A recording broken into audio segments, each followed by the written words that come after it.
If you're studying for the Air Force Officer Qualifying Test or the Air Force Qualifying Test or the ASVAB for that matter, so all those tests have a math knowledge and arithmetic reasoning section.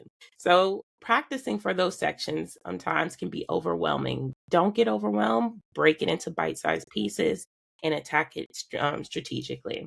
I've created this little tool to help those who are studying for this test out. It's called the AFQT Math Trainer.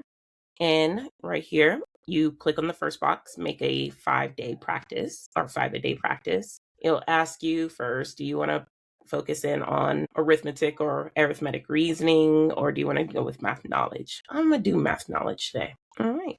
And then it gives you a list of different topics from math knowledge. And you can click 1, 2, 3, whichever ones you want. I'm going to do 1 and 5. All right.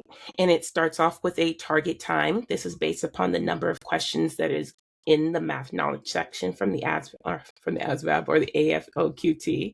And then gives you approximate about how much time you need to spend on each question on the day. And so it's helping you train yourself and get your pacing right.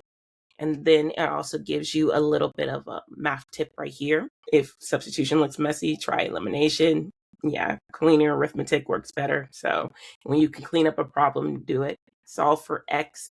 It has 5 choices or 5 practice problems based upon content that is on the AFOQT. And then it breaks it down after with step-by-step going through a guided and also giving you the correct answer in a track.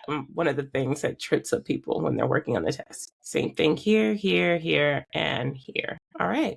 Now, if you want to create more, go ahead, do more. No problem. You don't have to be trapped to 5 a day. That's just a suggestion. And basically to help you build momentum to get you going on your studying path. All right. Peace out.